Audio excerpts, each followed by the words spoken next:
கல்வி தொலைக்காட்சியின் மாணவ நண்பர்கள் அனைவருக்கும் வணக்கம். நான் உங்கள் பொன்வேல் பாண்டியன். இந்த தொகுப்புல நம்ம பார்க்க போறது ஜூன் 2026 ஆண்டிற்குரிய தினசரி நடப்பு நிகழ்வுகளின் ஒரு சூப்பரான தொகுப்பு. சரிங்களா? ஃபர்ஸ்ட் பார்க்க போறது அருமையான ஒரு செய்தி பாருங்க. டைம் 100 ஓகேவா, விளையாட்டு ஆளுமைகள் பட்டியல். ஒவ்வொரு நாளும் ஒவ்வொரு தலைப்புகளில் நிறைய நம்ம தொகுத்து வழங்கியிருக்கிறோம். அந்த வகையில் விளையாட்டு தொடர்பான செய்தியும் ரொம்ப முக்கியமானது பாருங்கம்மா. டைம் 100 விளையாட்டு ஆளுமைகள் பட்டியல். அதாவது இந்திய மகளிர் கிரிக்கெட் அணியின் துணை கேப்டனாக இருப்பவர் சரியா ஸ்மிருதி மந்தனா அவர்கள். சரிங்களா? இவங்க ரீசெண்டாக பார்த்தீங்கன்னா அமெரிக்காவை சேர்ந்த புகழ்பெற்ற டைம் நாளிதழ், ஷார்ட் நேம் இது TIME, இந்த டைம் இதழ் வெளியிட்ட 100 செல்வாக்குமிக்க விளையாட்டு ஆளுமைகள் சில டைம் 100 ஸ்போர்ட்ஸ் பட்டியலில் இடம்பெடுத்துள்ளார். இதன் மூலம் இந்த பட்டியலில் இடம்பெற்ற ஒரே இந்திய வீராங்கனை என்ற சாதனையும் படைச்சிருக்கிறாங்க ஸ்மிருதி மந்தனா அவர்கள். சரி, உலக அளவில் விளையாட்டை வடிவமைக்கும் தலைவர்கள், வீரர்கள் மற்றும் பயிற்சியாளர் கொண்ட இந்த சிறப்புமிக்க பட்டியலில் ஸ்மிருதி மந்தனா அவர்கள் இதன இடத்துல 29 இடத்தை பிடித்து சாதனை படைச்சிருக்கிறாங்க. சரியா, என்ன சாதனை படைச்சிருக்கான்னு சொல்லி பாருங்க. இவர் உள்நாட்டு ஒரு நாள் கிரிக்கெட் பட்டியலில் பார்த்தீங்கன்னா இரட்டை சதம் அடித்த முதல் இந்திய கிரிக்கெட் வீராங்கனை அப்படின்னு சாதனை படைச்சிருக்கிறாங்க. அதே மாதிரி test match, one day match, T20 3 வடிவத்தில் விளையாடக்கூடிய இன்டர்நேஷனல் கிரிக்கெட்ல செஞ்சுரி அடித்த முதல் வீராங்கனை அப்படிங்கிற சாதனை படைச்சிருக்கிறாங்க. ஞாபகம் வச்சுக்கோங்க, ஸ்மிருதி மந்தனா அவர்கள். அப்படி சாதனை படைச்சதுனால தான் 29 இடத்துல மந்தனா அவர்கள் வந்திருக்கிறாங்க. இந்த பட்டியலில் யார் டாப்ல இருக்கான்னு சொல்லி பாருங்க. அமெரிக்காவை சேர்ந்த புகழ்பெற்ற பாஸ்கெட் பால் பிளேயர் யாருமா ஜேம்ஸ் அவர்கள் நம்பர் 1 இடத்துல இருக்கிறாங்க. சரிங்களா? அவருக்கு நூற்றாண்டின் சிறந்த விளையாட்டு வீரர் என்ற பட்டமும் வழங்கப்பட்டு டைம் இதழின் அட்டை படத்திலும் அவருடைய உருவப்படம் இடம்பெற்றது. ஞாபகம் மறக்கக்கூடாது. James, basketball, America. இந்தியாவில் ஸ்மிருதி மந்தனா 29 இடம் மறக்காதீங்க. சரியாமா? சூப்பர். தமிழ்நாடு அரசின் முக்கியமான ஒரு அறிவிப்பு, ரூபாய் 75,000 வரை பயிர்க்கடன் தள்ளுபடி. சில பயிர்க்கடன் தள்ளுபடி முதலமைச்சர் ஜோசப் விஜய் அவர்கள் அறிவிப்பு பாருங்க. கூட்டுறவு வங்கிகளின் மூலம், சில கோஆபரேட்டிவ் பேங்க் இருக்குல்ல, இந்த கூட்டுறவு வங்கிகளின் மூலம் ரூபாய் 75,000 வரை பயிர்க்கடன் பெற்ற குறு, சிறு மற்றும் இதர பெரு விவசாயிகளுக்கு 100% வரை முழுமையான பயிர்க்கடன் தள்ளுபடி செய்து முதலமைச்சர் ஜோசப் விஜய் அவர்கள் அறிவிச்சிருக்காங்க. எவ்வளவு ரூபாய்? 75,000 வரைக்கும். சரியா? அதே சமயத்தில் ரூபாய் 75,000க்கு மேல் கடன் பெற்ற விவசாயிகளுக்கு ரூபாய் 35,000 வரை தள்ளுபடி செய்யப்படும் எனவும் அறிவிக்கப்பட்டுள்ளது, குறிப்பிடத்தக்க. சரிங்களா? ஓகே, அடுத்து போலாமா? இந்த குறு, சிறு, பெரு விவசாயம் சொல்றாங்கல்ல, எதன் அடிப்படையில் சொல்றாங்க அப்படிங்கறத கண்டிப்பா தெரிஞ்சிருக்கணும். சரி, இந்த குறு விவசாயிகள் அப்படின்னா ஓகேவா, இந்த மார்ஜினல் ஃபார்மர்ஸ் அப்படி சொல்றாங்கல்ல, அவங்களுக்கு பார்த்தீங்கன்னா 2.5 ஏக்கர் அல்லது 1 ஹெக்டேர் வரைக்கும் லேண்ட் வச்சிருந்தாங்க அப்படின்னா குறு விவசாயிகள் வருவாங்க. சிறு விவசாயிகள் அப்படின்னா ஓகேவா 5 ஏக்கர் வரைக்கும், ஓகேவா 5 ஏக்கர் வரைக்கும் லேண்ட் வச்சிருந்தாங்க அப்படின்னா ஸ்மால் ஃபார்மர்ஸ்ல வருவாங்க. அப்படி ஒவ்வொரு கேட்டகரியில் பிரித்து தான் நம்ம கண்டிப்பாக தெரிஞ்சிருக்கணும், கவனமாக இருங்க. சரியாமா? அடுத்தபடியாக சூப்பர், தமிழ்நாடு தொடர்புடைய இன்னொரு முக்கியமான செய்தி பாருங்க. தூத்துக்குடியில் அதிநவீன கப்பல் கட்டுமான திட்டம். தூத்துக்குடியில் நிறைய திட்டங்கள் மத்திய அரசு மூலமாக செயல்படுத்தப்பட்டு வருகிறது. அதுல பாருங்க, தூத்துக்குடியில் ரூபாய் 38,000 கோடி முதலீட்டில் உலகத்தரம் வாய்ந்த அதிநவீன கப்பல் கட்டுமான திட்டம், சில மெகா கிரீன்ஃபீல்ட் ஷிப்யார்ட். மறக்காதீங்க.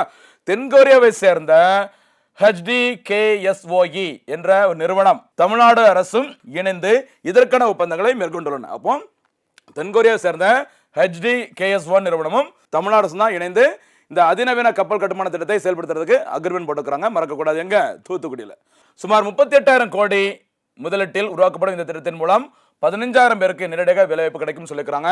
இந்த கப்பல் கட்டும் தளம் ஆண்டிற்கு ரூபாய் 2.5 மில்லியன், சரியா, கிராஸ் டன்னேஜ் அப்படி சொல்லுவாங்க, மொத்த அந்த உற்பத்தி திறன் 2.5 மில்லியன் டன் இந்த கிராஸ் டன்னேஜ் உற்பத்தி திறனை இலக்காக கொண்டு செயல்படும் சொல்லியிருக்காங்க. இந்திய அரசின் முக்கியமானது பாருங்க, இந்த பாயிண்ட் தான் முக்கியமானது பாருங்க. ஃபினிஷிங் பாயிண்ட் சூப்பராக இருக்கு பாருங்க. இந்திய அரசின் மரைடைம் அம்ரித் கால் விஷன் 2047. என்ன பேரு? மரைடைம் அம்ரித் கால் விஷன் 2047. இந்தியாவோட சுதந்திரம் பெற்ற 100வது ஆண்டு 2047 வருது. அதுக்கு முன்னாடி நிறைய விஷயங்களை இந்திய அரசு படைக்கணும்னு சொல்லிட்டு தான் அந்த விக்ஷித் பாரத் 2047 அதை யூஸ் பண்ணிட்டு இருக்காங்க. மறந்துடாதீங்க. மரைடைம் அம்ரித் கால் விஷன் 2047 அந்த இலக்கை அடையும் வகையில் இந்த திட்டம் தூத்துக்குடியில் உள்ள NSHIP TN கப்பல் கட்டும் தொகுப்பின் முக்கிய அங்கமாக அமைகிறது. ஞாபகம் வச்சுக்கோங்க, ரொம்ப முக்கியமானது. எந்த மாவட்டத்தில்? தூத்துக்குடி. அதே தூத்துக்குடியில் இஸ்ரோவோட ஓகேவா அந்த ராக்கெட் ஏவுதளம் அமைக்கப்பட்டு வருகிறது. எந்த இடத்துல?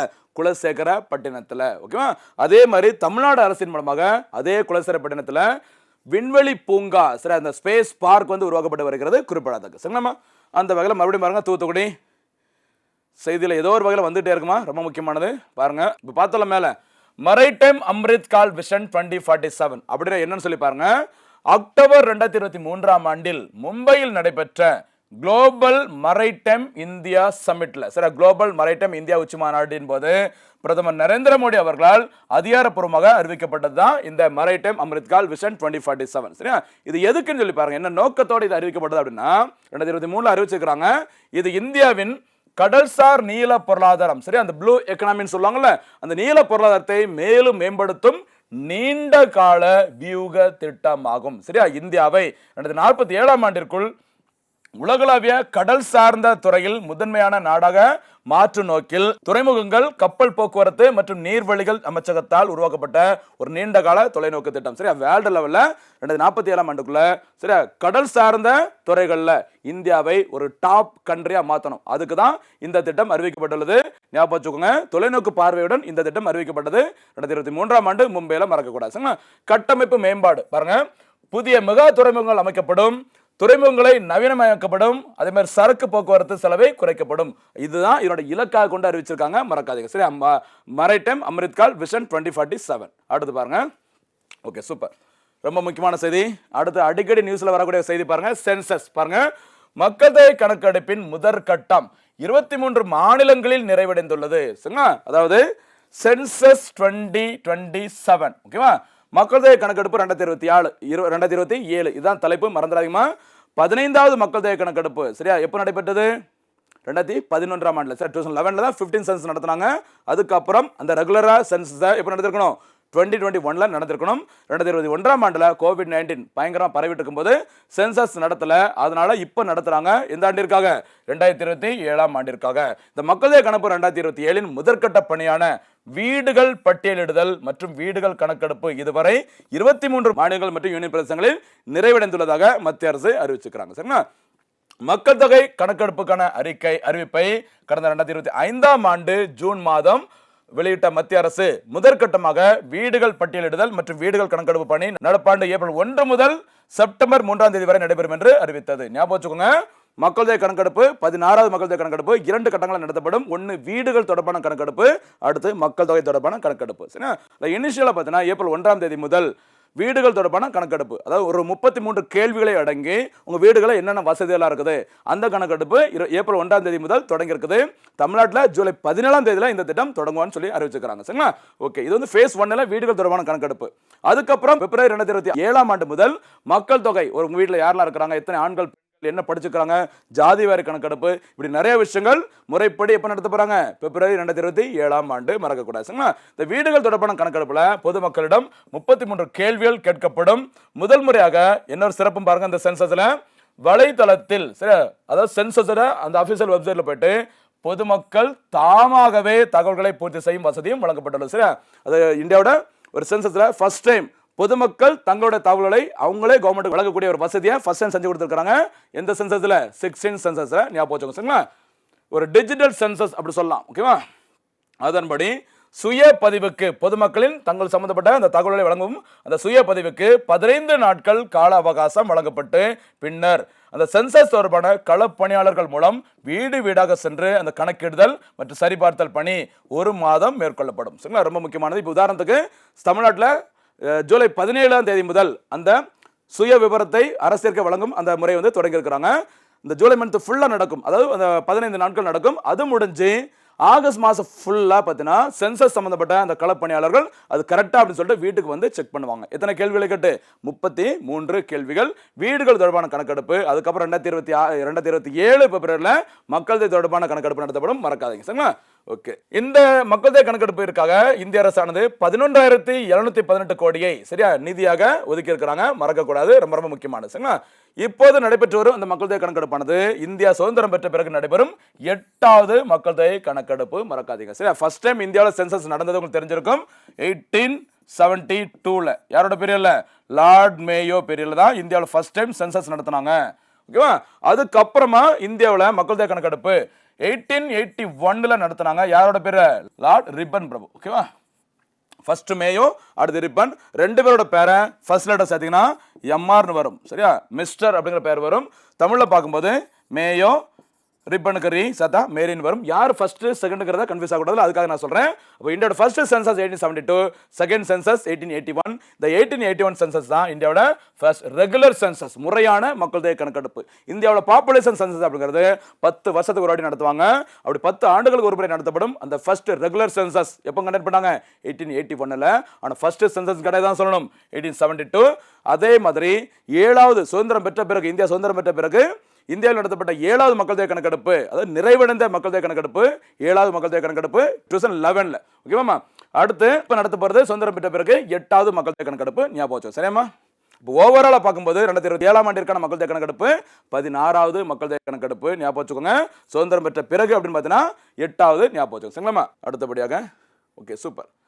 டெலிகிராம் செயலிக்கு இந்தியாவில் தடை. சரி, உங்களுக்கு தெரிஞ்சிருக்கும், பெரிய லெவலில் நியூஸ்ல வந்தது. டெலிகிராம் செயலி சேவை தொடங்கப்பட்ட நாள் சரியா ஆகஸ்ட் 14, 2013 தொடங்கி இருக்கிறாங்க. 2013ஆம் ஆண்டில் தான் இந்த டெலிகிராம் செயலி முறைப்படி செயல்பட தொடங்கியது. இது யாரால் உருவாக்கப்பட்டதுன்னு சொல்லி எக்ஸாம்ல கேட்க சான்சஸ் இருக்குது. ஏன்னா ஒரு பெரிய பிரச்சனையில இந்த செயலி மாட்டுது. பாருங்க, ரஷ்யாவை சேர்ந்த சகோதரர்கள் சரியா பாவல் துரோவ் மற்றும் நிக்கோலாய் துரோவ் ஆகிய 2 பேரும் சேர்ந்து தான் இந்த செயலியை உருவாக்குனாங்க. இது எதற்காக இந்த செயலியை நாங்கள் தடை விதிக்கிறோம் அப்படின்னு சொல்லிட்டு மத்திய அரசு அறிவிச்சாங்க அப்படின்னா, நீட் தேர்வு சரி, நீட் மறுதேர்வு வினாத்தாள் கசிவு மற்றும் முறைகேடுகளை தடுக்கும் முன்னெச்சரிக்கை நடவடிக்கையாக ஜூன் 22ஆம் தேதி வரை, அதாவது ஜூன் 22, 2026 வரை ஓகேவா, இந்தியாவில் இந்த டெலிகிராம் செயலிக்கு நாங்கள் தடை விதிக்கிறோம் அப்படின்னு சொல்லிட்டு மத்திய அரசு அறிவிச்சிருந்தாங்க. டெம்பரரி தற்காலிக தடை தான். ஓகேவா? நடப்பு கல்வியாண்டுக்கான அந்த நீட் தேர்வானது ஃபர்ஸ்ட் மே 3ஆம் தேதி நடைபெற்றது. வினாத்தாள் கசிந்ததால் அந்த தேர்வு ரத்து செய்யப்பட்டதாகவும் நீட் மறு தேர்வு ஜூன் 21ஆம் தேதியில் நடத்தப்பட்டது. ஞாபகம் வச்சுக்கோங்க. இந்த நீட் தேர்வு நடத்துற அமைப்புக்கு என்ன பேரு? தேசிய தேர்வு முகமை NTA. எந்த ஆண்டு முதல் நடத்திருக்கிறாங்க? 2017ஆம் ஆண்டு முதல் தேசிய தேர்வு முகமைகள் அந்த அமைப்பு தான் நீட் தேர்வு நடத்துறாங்க. இந்தியாவில் ஃபர்ஸ்ட் டைம் நீட் எக்ஸாம் நடத்தப்பட்ட வருஷம் 2013ஆம் ஆண்டு. மறக்காதீங்க சரிங்களா? அந்த நீட் தேர்வு ஃபர்ஸ்ட் இனிஷியல் நடத்தினது CBSE அமைப்பு சார், CBSE. தூத்துக்குடி அடிக்கடி வருது பாருங்க. நம்ம ஏற்கனவே சொன்ன மாதிரி தூத்துக்குடியில் விண்வெளி வாகன பொது தொழில்நுட்ப வசதி மையம். பாருங்க, தூத்துக்குடி மாவட்டம் அள்ளிக்குளத்தில் சரி, அள்ளிக்குளம் ஏதோ பாட்டு வருமே, தூத்துக்குடி மாவட்டம் அள்ளிக்குளத்தில் இந்திய தேசிய விண்வெளி ஊக்குவிப்பு அங்கீகார மையம். என்ன மையமா? இன்ஸ்பேஸ். இதுவும் நம்ம ரெகுலரா பார்த்துட்டு இருக்கோம், மறக்காதீங்க. இந்த இடத்துல உங்களுக்கு ஒரு கேள்வி, இன்ஸ்பேஸ் என்பதன் விரிவாக்கம் என்ன?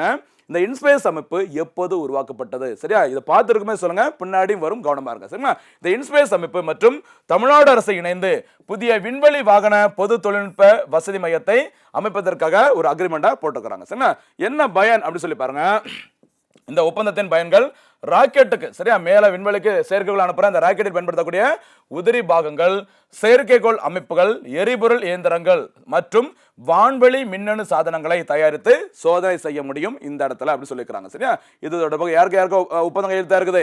இன்ஸ்பேஸ் மற்றும் தமிழ்நாடு கவர்மெண்ட். ரொம்ப ரொம்ப முக்கியமான செய்தி, விட்டுறாதீங்க சரியாமா? அடுத்து பாருங்க, ரிப்பீட்டடா தூத்துக்குடி குலசேகரப்பட்டினம் விண்வெளி ஏவுதளம் சரியா இஸ்ரோ அமைப்பு மூலமாக தூத்துக்குடி மாவட்டம் குலசேகரப்பட்டினத்தில் ராக்கெட் ஏவுதளம் உருவாக்கப்பட்டு வருகிறது.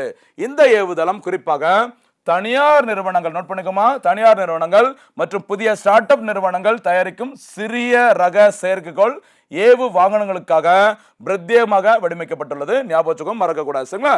அதாவது 500 கிலோவுக்கு எடை குறைந்த செயற்கைக்கோள்கள், அதே மாதிரி தனியார் நிறுவனம் உருவாக்கிய மற்றும் ஸ்டார்ட் அப் நிறுவனங்கள், புதுசாக வர பெரிய பெரிய நிறுவனங்கள் உருவாக்கின அந்த சிறிய ரக செயற்கைகளை விண்வெளியில் செலுத்துவதற்காகவே ஒரு பிரத்யேக ஏவுதளம் உருவாக்கப்பட்டு வருகிறது. அந்த இடத்துக்கு என்ன பேரு? குலசேகரப்பட்டினம். குலசேகரப்பட்டினம் அமைந்துள்ள மாவட்டம் தூத்துக்குடி. ஞாபகம் வச்சுக்கோ, மறக்கக்கூடாது சரிங்களாமா? இஸ்ரோ உருவாக்கப்பட்டது எப்போ? ஆகஸ்ட் 15, 1969. ஆகஸ்ட் 15, 1969 இஸ்ரோ உருவாக்கப்பட்டது. ஹெட் குவார்டர்ஸ் பார்த்தீங்கன்னா பெங்களூர்ல இருக்குது. இந்த இஸ்ரோவின் தற்போதைய தலைவர் யாருமா? வி நாராயணன் அவர்கள். 11th chairman of ISRO V Narayanan. ஓகேவா? மறக்காதீங்க. இந்த தூத்துக்குடியில் அமைக்கப்பட்டு வரும் அந்த ராக்கெட் ஏவுதளத்தோட அந்த முக்கியத்துவம் என்னன்னு சொல்லி பாருங்க. புவியியல் அமைப்பின்படி எங்கிருந்து குலசேகரப்பட்டினத்திலிருந்து தெற்கு நோக்கி நேரடியாக ராக்கெட்டுகளை ஏவுவது எரிபொருளையும் பயண நேரத்தையும் பெருமளவில் மிச்சப்படுத்துகிறது சரிங்களா? அதாவது மேப்பு பாருங்க, இப்போ இந்தியா இப்படிதான் இருக்குன்னா ஓகேவா, இப்போதைக்கு இந்தியாவில இருந்து ராக்கெட் ஏவக்கூடிய இடத்துக்கு என்ன பேரு? ஸ்ரீஹரிகோட்டா. இந்த இடத்துல இருக்கும் ஸ்ரீஹரிகோட்டா ஓகேவா? அந்த ஸ்ரீஹரிகோட்டால இருந்து ராக்கெட்டை வந்து லான்ச் பண்ணும்போது, செயற்கைக்கோள் வந்து ஏவும்போது இந்த இடத்துல ஸ்ரீலங்கா இருக்குது ஓகேவா? ஸ்ட்ரைட்டா இப்படி அனுப்ப முடியாது, மேல அனுப்புனா ஒருவேளை ஏதாவது ஃபெயிலியர் ஆகி போச்சுன்னா ஸ்ரீலங்காவோட மெயின் லேண்டுக்குள்ள விழுந்துரும். அதனால இஸ்ரோ இப்போ என்ன பண்றாங்க அப்படின்னா, அந்த செயற்கைக்கோள்களை ஸ்ரீஹரிகோட்டால இருந்து இப்படியே வெளியில வந்து ரொம்ப தூரம் எக்ஸ்ட்ரா டிராவல் பண்ணிட்டு எந்த நாட்டுக்கும் பிரச்சனை இல்லாமல் அதுக்கப்புறம் தான் மேலே நோக்கி டிராவல் பண்ணி போகுது. அதனால நிறைய டைம் வேஸ்ட் ஆகுது, அதுக்கு நிறைய எரிபொருள் ஃபியூலும் தேவையில்லாமல் செலவாகுது. இது எல்லாமே தடுக்கக்கூடியது இந்த குலசேகரப்பட்டினம். காரணம் இந்த பக்கம் இந்தியா இருக்குதா, குலசேகரப்பட்டினம் நேராக பார்த்தீங்கன்னா கீழே வரும். தூத்துக்குடி மாவட்டம் சதர்ன் மோஸ்ட் ஆஃப் இந்தியாவில் கிட்டத்தட்ட கீழே வந்துடும், சவுத்தில் வந்துடும். அந்த குலசேகரப்பட்டினத்தை வந்து லான்ச் பண்ணும்போது ஸ்ரீலங்காவுக்கு கேப்பில் நேராக இப்படி ஸ்ட்ரெயிட்டாக மேலே அனுப்பிடலாம். அதனால எக்ஸ்ட்ரா நிறைய சுற்றிட்டு வர வேண்டியது கிடையாது, எரிபொருள் மிச்சமாகும். அதே மாதிரி அதிக எடை கொண்ட செயற்கைகளை கூட ஈஸியாக லான்ச் பண்ண முடியும்னு சொல்லியிருக்கிறாங்க இந்த குலசேகரப்பட்டினம். அதுதான் இதோட சிறப்பு, விட்டுறாதீங்க சரிங்களா. ஓகே, இது இஸ்ரோவின் 2வது புதிய விண்வெளி ஏவுதளமாகும், மறக்காதீங்க, ரொம்ப ரொம்ப முக்கியமானது. ஏற்கனவே செயல்பாட்டில் உள்ளது ஸ்ரீஹரிகோட்டாவில் இருக்கிற Satish Dhawan space centre. Sir Satish Dhawan space சென்டருக்கு அடுத்து குலசேகரப்பட்டினத்தை வரப்போகுது. அதுக்கு என்ன பேர் சொல்லுவாங்க பொதுவாக? SSLV. சரியா, அதாவது நம்ம PSLV அடுத்து GSLV, ஓகேவா, அப்படின்னு சொல்லிட்டு நம்ம முக்கியமான ஒரு 3 வகையான இந்த ராக்கெட்டுகளை நம்ம பயன்படுத்தி இருக்கோம். ரொம்ப ரொம்ப முக்கியமானது, ஞாபகம் வச்சு சரிங்களா. முடிஞ்சா போனஸ் கேள்வி சொல்ல பார்க்கலாம்.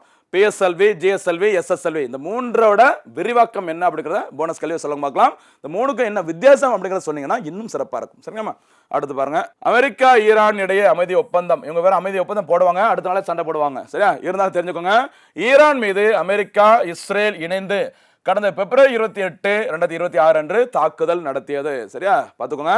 இந்த தாக்குதலை தொடர்ந்து இஸ்ரேல் அரபு நாடுகள் மீது ஈரான் நாடும் பதிலுக்கு தாக்குதல் நடத்தினாங்க. இந்த மோதலினால் மத்திய கிழக்கு நாடுகளில் பயங்கரமான ஒரு பதட்டமான சூழ்நிலை நிலவியது. ஓகேவா, ஒரு சூழ்நிலை, இந்த சூழ்நிலை வந்து காரணமாக காட்டி அமெரிக்காவுடனான மோதலை தொடர்ந்து ஹார்மோஸ் ஸ்ட்ரெயிட், என்ன பேருமா, ஸ்ட்ரெயிட் ஆஃப் ஹார்மோஸ் சொல்லுவாங்க, இந்த ஸ்ட்ரெயிட் ஆஃப் ஹார்மோஸ், ஓகேவா, உலகத்தில் இருக்கிற முக்கியமான இந்த பெட்ரோல் டீசல் எல்லாத்தையும் சரியா எடுத்துட்டு போற முக்கியமான ஒரு கடல் வழி மார்க்க பாதை.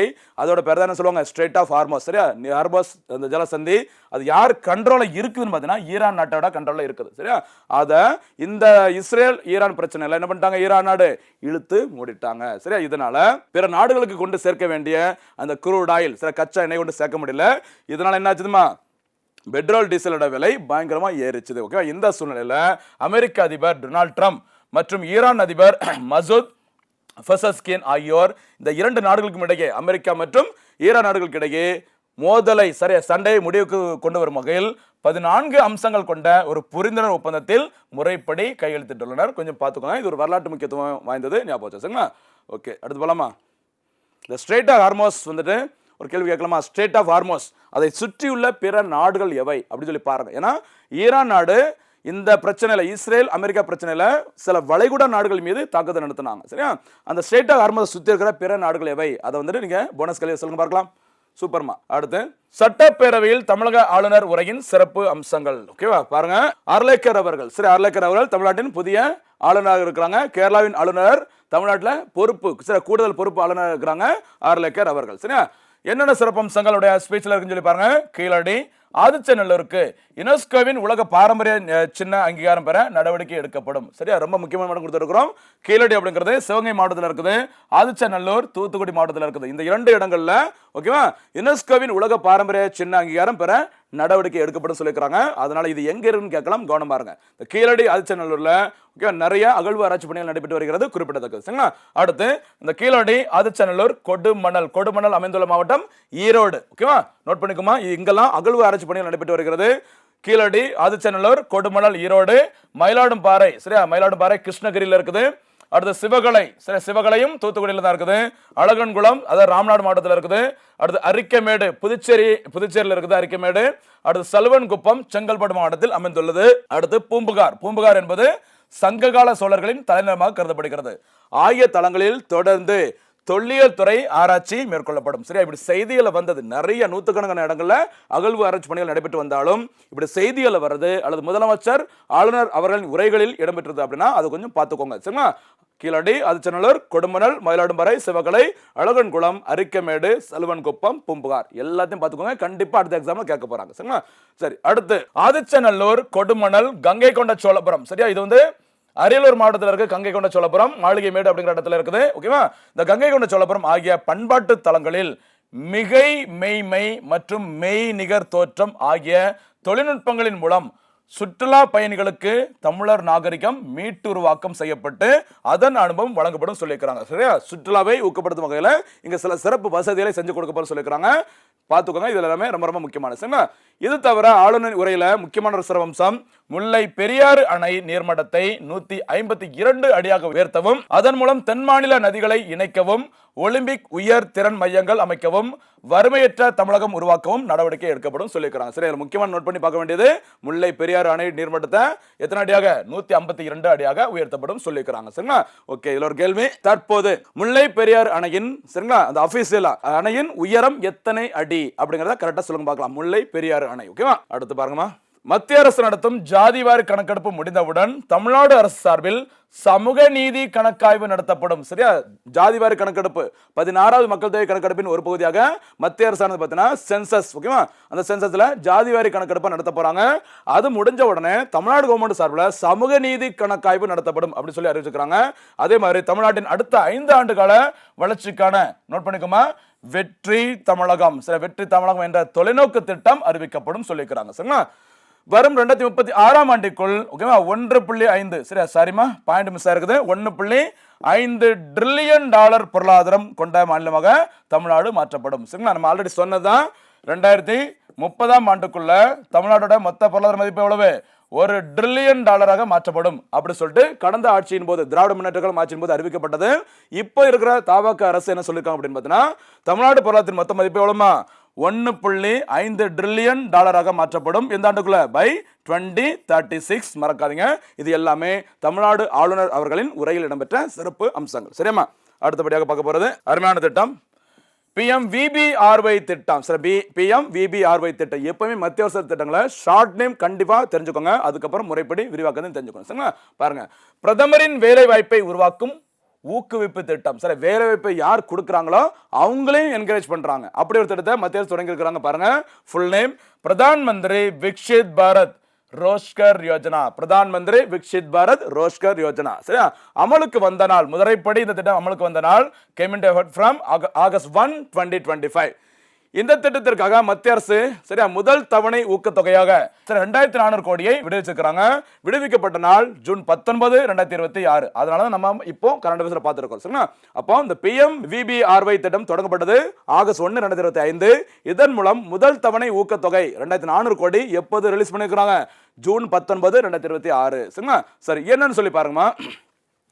பிரதமர் வேலைவாய்ப்பு திட்டத்தின் பயன்கள் இந்த ஆண்டு ஆகஸ்ட் 1ஆம் தேதி முதல் 2027ஆம் ஆண்டு ஜூலை 31ஆம் தேதி வரை உருவாக்கப்படும் வேலைவாய்ப்புகளுக்கு கிடைக்கும். சரி, இதற்கான நிதி ஒதுக்கீடு கொஞ்சம் பார்த்துக்கோங்க. மொத்த நிதி ஒதுக்கீடு 99,446 கோடி, கிட்டத்தட்ட 1 லட்சம் கோடி ரூபாய் ஒதுக்கி இருக்காங்க. அதனால கொஞ்சம் நோட் பண்ணிக்கோங்க. சரிங்களா. சரி, பாருங்க, இந்த திட்டத்தின் மூலம் தொழிலாளர் வருங்கால வைப்பு நிதியில் முதல் முறையாக பதிவு செய்யப்படும் ஊழியர்களுக்கு 1 மாத EPF ஊதியம் ரூபாய் 15,000 2 தவணைகளாக வழங்கப்படும் சொல்லியிருக்கிறாங்க. இது ஒரு கூடுதல் செய்தி. ஓகேவா. அடுத்து ரூபாய் 1 லட்சம் வரை சம்பளம் பெறும் ஊழியர்கள் இந்த ஊக்கத்தொகையை பெறலாம் சொல்லியிருக்காங்க. அந்த அமௌண்ட்டை கொஞ்சம் பார்த்துக்கோங்க. சரி, 1 லேக் வரைக்கும் மந்த்லி சம்பளம் வாங்குறவங்க இந்த ஊக்கத்தொகையை பெற முடியும். எவ்வளவு ரூபாய் 15,000 ரூபாய் 2 தவணைகளாக வழங்கப்படும் சொல்லியிருக்கிறாங்க. ஓகேவா. அடுத்து அவர்களின் 6 மாத பணிக்கு பிறகு முதல் தவணை ஊக்கத்தொகையும் ஓராண்டு பணிக்கு பிறகு 2வது தவணை ஊக்கத்தொகையும் வழங்கப்படும் சொல்லியிருக்கிறாங்க. இந்த திட்டம் புதிய வேலைவாய்ப்புகளை உருவாக்க வேலைவாய்ப்பு வழங்கும் நிறுவனங்களை ஊக்குவிக்கும் சொல்லியிருக்காங்க. சரியா, அதாவது வேலை பார்க்குறவங்க மட்டும் இல்ல, ஃபர்ஸ்ட் டைம் வேலைக்கு போறவங்களுக்கும் ஊக்கத்தொகை 15,000 வரைக்கும் கொடுக்கணும்னு சொன்னாங்களே, அதே மாதிரி அந்த வேலைவாய்ப்புகளை உருவாக்குற நிறுவனங்களுக்கும் ஒரு ஊக்கத்தொகை கொடுக்குறாங்க. சரிங்களா. எப்படின்னு பாருங்க, ஊழியர்களுக்கு தொழிலாளர்களுக்கு ரூபாய் 1 லட்சம் வரை சம்பளம் வழங்கும் நிறுவனங்களுக்கும் 2 ஆண்டுகளுக்கு மாதம் ஊக்கத்தொகையாக ரூபாய் 3,000 மத்திய அரசு வழங்கும். என்ன சொல்லிக்கிறாங்க, 1 லட்சம் வரைக்கும் மாச சம்பளம் வழங்குற அந்த நிறுவனங்களுக்கு 2 வருஷத்துக்கு மாசம் மாசம் ஒரு இன்சென்டிவ்ஸ் மாதிரி அந்த நிறுவனத்துக்கு மத்திய அரசு கொடுக்குறாங்க. எவ்வளவு ரூபாய்? ரூபாய் 3,000. மொத்தத்தில் வேலை வாய்ப்புகளை வழங்கணும், வேலை வாய்ப்புகளை தேடி நம்ம போகணும். அதை ஊக்குவிக்கிற மாதிரி தான் மத்திய அரசு இந்த திட்டத்தை தொடங்கியிருக்காங்க 2025ஆம் ஆண்டுல. ஓகேவா. அடுத்து உற்பத்தி துறை நிறுவனங்களுக்கு இந்த தொகை 4 ஆண்டுகள் வரை நீட்டிக்கப்படும் சொல்லியிருக்காங்க. சரி, அங்க மேல பார்த்தது 2 ஆண்டுகள், இங்க உற்பத்தி துறை நிறுவனங்களுக்கு 4 இயர்ஸ் அப்படி சொல்லியிருக்காங்க. வேறுபாடு இருக்கு, பார்த்துக்கோ. சரிங்களா. அடுத்து தொழிலாளர் வருங்கால வைப்பு நிதி அலுவலகத்துடன் பதிவு செய்யப்பட்ட 50 ஊழியர்களுக்கும் குறைவாக உள்ள நிறுவனங்கள் 2 ஊழியர்களை கூடுதலாக நியமிக்க வேண்டும் சொல்லியிருக்காங்க. என்ன சொல்லியிருக்காங்கம்மா, தொழிலாளர் வருங்கால வைப்பு நிதி அலுவலகத்துடன் பதிவு செய்யப்பட்ட 50 ஊழியர்களுக்கும் குறைவாக உள்ள நிறுவனங்களா இருந்தாங்கன்னா அவங்க 2 ஊழியர்களை கூடுதலாக கண்டிப்பாக நியமிக்க வேண்டும் சொல்லியிருக்காங்க. அதே மாதிரி 50 ஊழியர்களுக்கு மேல் பணிபுரியும் நிறுவனங்கள் 5 ஊழியர்களை கண்டிப்பாக கூடுதலாக நியமிக்க வேண்டும் அப்படி சொல்லிட்டு இந்த புதிய திட்டத்தில் சொல்லிக்கிறாங்க. சரிங்களா? சரி, அடுத்து அந்த கூடுதல் ஊழியர்களுக்கு தொழிலாளர்களுக்கு ரூபாய் 10,000 வரை சம்பளம் வழங்கினால் அந்த நிறுவனங்களுக்கு ரூபாய் 1000 வரை ஊக்கத்தொகை வழங்கப்படும். என்ன சொல்லிக்கிறாங்க? அந்த கூடுதல் ஊழியர்களுக்கு 10,000 வரைக்கும் சம்பளம் வழங்கினாங்க அப்படின்னா அந்த நிறுவனங்களுக்கு 1000 ரூபீஸ் வரைக்கும் இன்சென்டிவ்ஸ் கொடுக்கப்படும்னு சொல்லிக்கிறாங்க. அதே இது 20,000 ரூபாய் வரைக்கும் சம்பளம் கொடுத்தாங்க அப்படின்னா 2,000 ரூபாய். சரி, 20,000க்கு மேல் 1 லட்சம் வரை சம்பளம் வழங்கினால் அவர்களுக்கு ரூபாய் 3,000 ஊக்கத்தொகை வழங்கப்படும் சொல்லிக்கிறாங்க. சரி, மொத்தத்தில் புதுசாக வேலைக்கு போறவங்களும் சரி, வேலை வாய்ப்பை ஏற்படுத்தி கொடுக்குற நிறுவனங்களும் சரி ஊக்கப்படுத்துற மாதிரி இந்த திட்டத்தை மத்திய அரசு தொடங்கி இருக்கிறாங்க. மறக்காதீங்க. சரிங்களா? PMVBRY திட்டம். அடுத்து பாருங்க, டெல்லியில் முதல் மகளிர் காவல் நிலையம் திறக்கப்பட்டுள்ளது. சரி, ஃபர்ஸ்ட் டைம் பார்த்தீங்கன்னா டெல்லியில் ஒரு விமன் போலீஸ் ஸ்டேஷன் தொடங்கி இருக்கிறாங்க. பாருங்கம்மா, டெல்லியில் முதல் மகளிர் காவல் நிலையம் ஜூன் 19, 2026 அன்று தொடங்கப்பட்டுள்ளது. இது எங்கன்னு பாருங்க, டெல்லியின் வட பகுதியில் உள்ள சப்ஜி மண்டியில் அமைந்துள்ள இந்த காவல் நிலையத்தை டெல்லியின் துணைநிலை ஆளுநர் திரு தரஞ்சித் சிங் அவர்கள் திறந்து வச்சாங்க. சரியா? டெல்லியோட துணைநிலை ஆளுநர் தரஞ்சித் சிங் அவர்கள் இவங்க தான் டெல்லியில் ஃபர்ஸ்ட் டைம் மகளிருக்கான அந்த போலீஸ் ஸ்டேஷனை ஓபன் பண்ணிக்கிறாங்க. சரிங்களா? அடுத்து இந்தியாவின் முதல் மகளிர் காவல் நிலையம் பாருங்க, இந்தியாவோட ஃபர்ஸ்ட் விமன் போலீஸ் ஸ்டேஷன் எங்கு திறக்கப்பட்டது? கேரளாவில் எங்கன்னு சொல்லி பாருங்க, கோழிக்கோட்டில் அக்டோபர் 27, 1973 திறக்கப்பட்டது. ஞாபகம் வச்சுக்கோங்க. இதே 1973 தமிழ்நாட்டில் மகளிருக்கான காவல் பிரிவு தொடங்கப்பட்டது கலைஞர் மு கருணாநிதி அவர்கள் காலத்தின் போது. ஓகேவா? இங்க பார்த்தீங்கன்னா கேரளாவில் தான் ஃபர்ஸ்ட் டைம் இந்தியாவில் மகளிர் காவல் நிலையம் திறந்துக்கிறாங்க. இப்போ 1973. அடுத்து தமிழ்நாட்டின் முதல் அனைத்து மகளிர் காவல் நிலையம் தொடங்கப்பட்ட வருஷம் 1992. இது நம்ம ஆல்ரெடி பார்த்திருக்கோம். சரியா? அப்போது தமிழ்நாட்டின் முதலமைச்சராக இருந்தவங்க செல்வி ஜெயலலிதா அம்மையார் அவர்கள். தொடங்கப்பட்ட இடம் உங்களுக்கு தெரிஞ்சிருக்கும் கண்டிப்பாக, சென்னை 1000 விளக்கு. ஓகேவா? ஆல் விமன் போலீஸ் ஸ்டேஷன் அப்படின்னா 1992 சென்னை 1000 விளக்கு. தமிழ்நாட்டில் மகளிருக்கான காவல் பிரிவு அப்படின்னு கேட்டால் 1973. மறக்காதீங்க. சரிங்களா? அடுத்து டிஎம்கே ஏடிஎம்கேல காவல்துறை தொடர்பான செய்திகள் பார்த்தாச்சு. இதே மறந்துடாதீங்க. தமிழ்நாட்டில் தற்போதைய முதலமைச்சர் திரு சி ஜோசப் விஜய் அவர்கள். சரிங்களா? அவர்களுடைய பேரில் ஓகேவா பாருங்க, சிங்கப்பன் சிறப்பு அதிரடிப்படை திட்டம் முறைப்படி தொடங்கப்பட்டது. என்னைக்குன்னு பார்த்தீங்கன்னா ஜூன் 9 சார், ஜூன் 9, 2026 அன்று எக்மோர்ல இருக்கிற ராஜரத்னம் ஸ்டேடியத்தில் இந்த திட்டம் முறைப்படி தொடங்கப்பட்டது. பெண்கள் மற்றும் குழந்தைகளின் பாதுகாப்பை மனசுல வச்சுட்டு இந்த திட்டம் தொடங்கி இருக்கிறாங்க. சரிங்களா? சிங்கப்பன் அதிரடிப்படை திட்டம். அதே மாதிரி அனைத்து மகளிர் காவல் நிலையம், அதையும் கொஞ்சம் பார்த்துக்கோங்க, கவனம் பாருங்க. சரியா? அடுத்து இன்ஸ்பேஸ் அமைப்பு கொஞ்சம் பார்த்துக்கோங்க. இது அடிக்கடி செய்தியில் வர்றதுனால கொஞ்சம் சரி, போனஸ் கேள்வியும் கேட்டிருந்தோம், அதை பார்த்துட்டு அப்படியே ஆன்சர் சொல்லுங்க பார்க்கலாம். Indian national space promotion and authorisation centre, இதான் ஷார்ட்டா இன்ஸ்பேஸ் சொல்றாங்க. தமிழ்ல சொல்லும்போது இந்திய தேசிய விண்வெளி ஊக்குவிப்பு மற்றும் அங்கீகார மையம், ஷார்ட்டா இன்ஸ்பேஸ். ஓகேவா?